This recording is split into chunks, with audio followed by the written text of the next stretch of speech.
Today our discussion is going to center around the concept of vectors.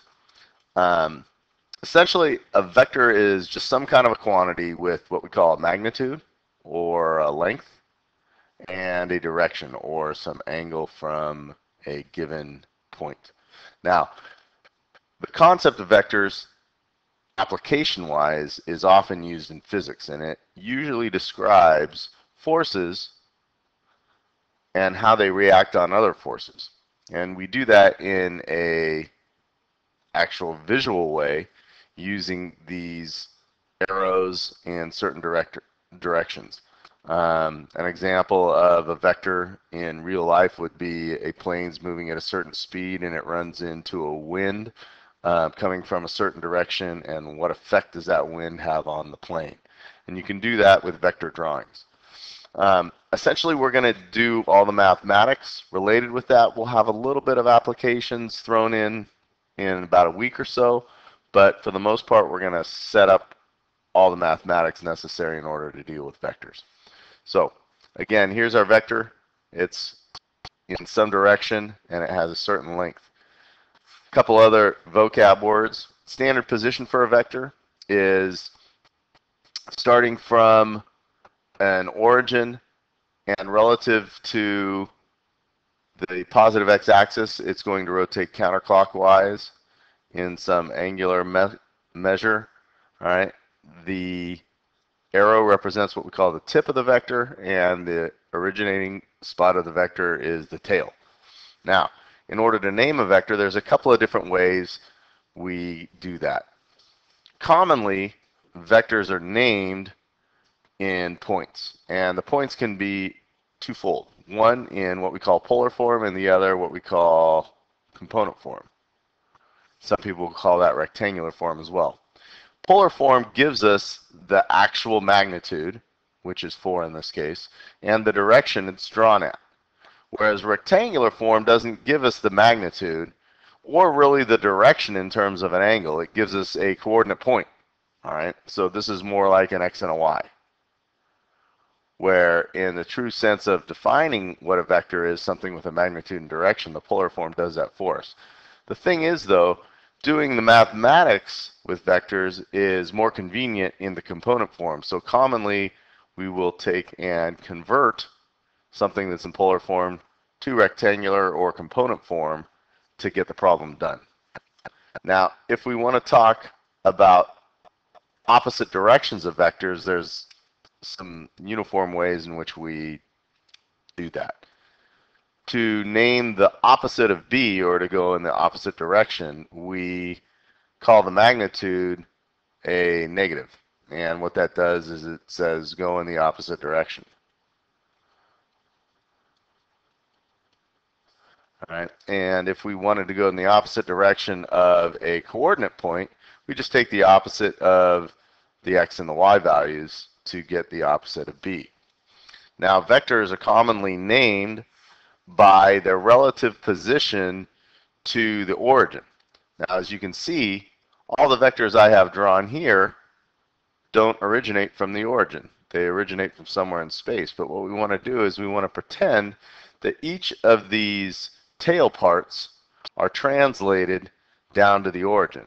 So if you look at this vector A is pointing somewhere down in this fourth quadrant. So it should have a name that indicates that it's somewhere in the fourth quadrant.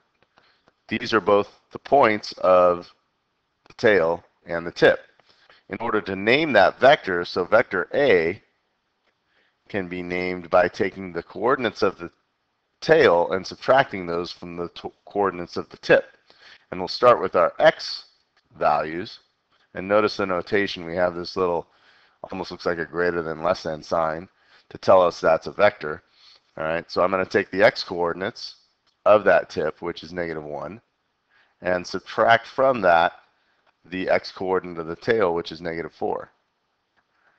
And there's my x part. My y part is named by taking the, again, coordinates of the tip for the y, which is a 1, and subtracting from that the coordinate of the tail for y, which is a 4.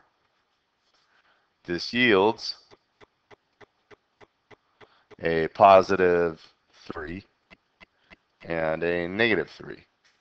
And if you look at where +3, -3 would end up, that's somewhere down in the fourth quadrant, so that's a fairly accurate representation of this vector. For vector B, we do the same thing. Take the x-coordinates, 5 minus 2, subtract from 7 and minus 2. In doing that, we get a vector named by 3 and 5. And that's somewhere in the first quadrant. And if you were to take and translate this tail point down to the origin, that would be pointing somewhere in the first quadrant. C looks like it's pointing somewhere in the second quadrant if we were to do the same thing. Let's just do a quick calculation of that. And we take pip coordinate, which is -5, subtract the tail coordinate, which is -3, and then we take our -2, which is the tip coordinate, subtract from that the tail coordinate, which is -8. This gives us a -2 and a +6. And if you look at that relative to the origin, that would be somewhere in the second quadrant, which is what we talked about. Now, in terms of adding vectors, and we're going to do this today at least in component form. Let's say I've got two vectors. It's 5, 3, and if I want to name 5, 3, I put a little dot right here, starting from the origin, and I draw a line going here. So we're going to take this vector, and you can draw it with a double arrow. Typically, vectors are drawn with a single arrow, and it doesn't matter which way you draw it. All right. And I take 2 and -1, and that looks to be somewhere right around here. And we're going to add these two vectors. Now, the typical way vectors are added is what's called a tip-to-tail method.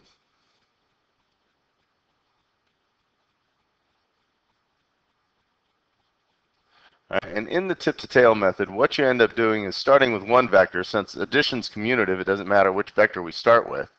So let's say we start with vector A and call that this position here. Then what we do to the tip of vector A, we draw a new origin. And we basically copy this vector starting from this point. So we're going to take and from this new origin go over 2 and down 1. And we're going to put this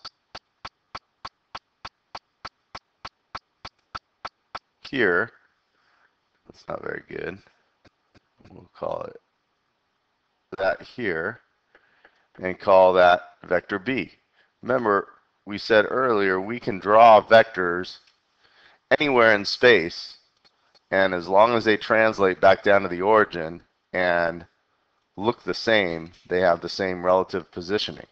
Now, in order to add these, we basically take and just connect the initial starting point to the final endpoint. So this green vector represents vector A plus vector B. And if we look at the coordinates of this in terms of component form and go over and up to get there, it seems as though we go over 7 and up 2. Now, looking over at our original point, you'll notice that we have 5 here and 2 here, and you'll notice the sum of those two is actually 7. And you have 3 and -1, and the sum of those two happens to be 2. So geometrically, adding vectors, we do this in what's called that tip-to-tail method. All right. But algebraically, all we really need to do, if we already have component form, to take A plus B, we basically just take the x components of A and B, add those together, and the y components of A and B,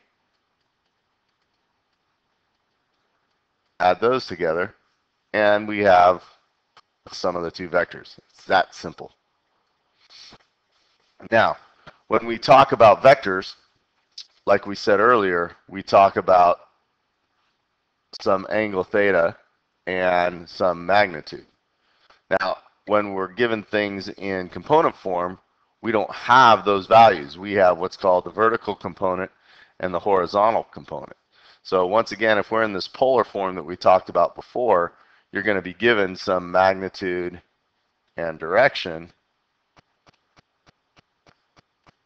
in terms of its vector. So something like 10 and 15 degrees. But then when we talk about a component form, you're just going to be given some x and y values. So something like, whoops, something like 7 and 3. All right, let's move on. Now, there's a notion of what we call scalar multiples. All right, and we're going to talk again in terms of component form. So you'll look at this drawing that I have here, and this vector in black is going to represent the vector A. So vector A, in this case, is given by a component form of 2, 4. Now, if I wanted to know what half A was, we do what's called a scalar multiple of that. In other words, we just take and multiply this half by both the x and the y coordinates. And you can see that that's basically just 1 and 2, as represented by the yellow vector. If I wanted 3A, again, I would do a scalar multiple on the x and y coordinates and get 6 and 12, as you can see represented by this long blue line, which is 3 times the size of A and in the same direction. And it has the coordinates of 6, 12. Again, if we want to go the opposite direction, we could do a scalar multiple of negative 2A, represented by this red line here, and I multiply negative 2 by both the x and the y coordinates and get negative 4 and negative 8, which can also be seen in the picture. So that's a scalar multiple.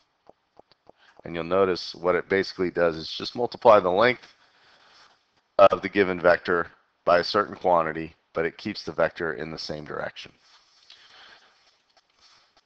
Unit vectors are another part of the verbiage we use within calculating vector sums. What a unit vector is it's exactly like what a unit circle was. A unit circle was a circle of radius 1. A unit vector is a vector of magnitude 1. And there are these things that we call standard unit vectors. All right. Two standard unit vectors are what we call I and j. And I is a vector starting at the standard position, having a magnitude of 1 and pointing in the positive x-axis direction. Vector j, also a vector of magnitude 1, pointing in the vertical direction. Now, it says here, every vector can be named by the sum of standard unit vectors. So here's a vector 7, 6.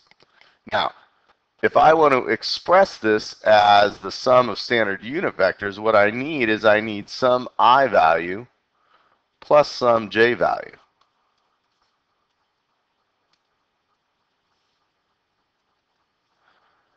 Now, if I want to do that, I have to break these two up into their I and j components. So I has no value for y. And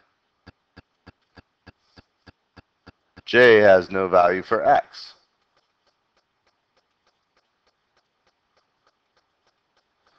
So if I take a look at this, and I do a scalar multiple, if you will, for I and j, all right, I get the value of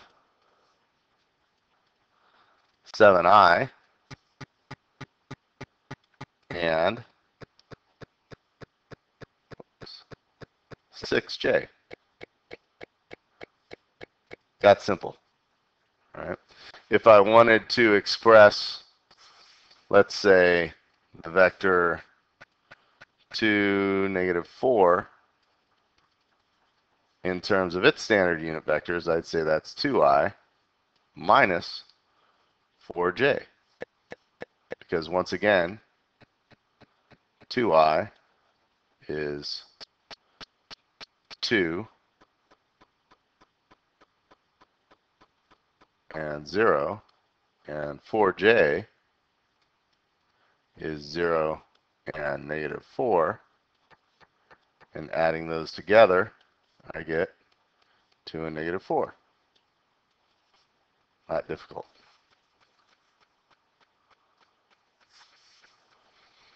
All right, now what we're going to do is we're going to write the following sum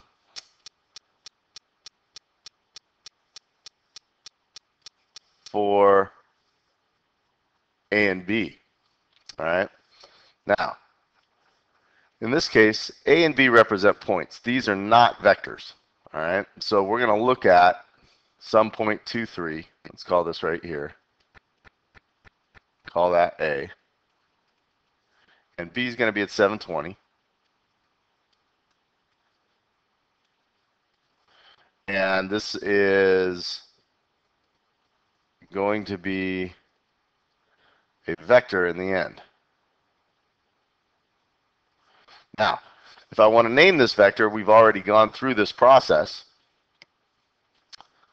To name the vector, you take the difference of the x-coordinates, so 7 minus 2, and the difference of the y-coordinates, 20 minus 3, and we have 5 and 17 to name the vector AB. Now, if I want to name this in terms of unit vectors, we just say that's 5i plus 17j. And that's equivalent to the vector of AB. Finding the magnitude of this is a little bit different. Let's think about where 517 would be. Here's 5 and 17 up. And I want to name the magnitude of this. So I want to find this guy's length. Well, we know that each of these vectors is made up of vertical and horizontal components, which make up a right triangle. So really all I have to do is find the magnitude of AB, and you'll notice here's the notation for magnitude. It almost looks like a double absolute value sign. All right. Find the magnitude of this vector. What we're going to do is a Pythagorean calculation. We're going to take the square root, 5 squared, plus 17 squared, and get that value. So roughly we have the square root of 314. We could break that down, or we could just take the square root of that, which gets us approximately 17.7-ish. So that would be the magnitude of AB. Moving on. We've got some questions for you to answer. The arithmetic or the algebra behind this is really pretty simple. All right, it's just a matter of figuring out the vocabulary and then making sure you're matching up the x's with the x's and the y's with the y's. We'll see you tomorrow.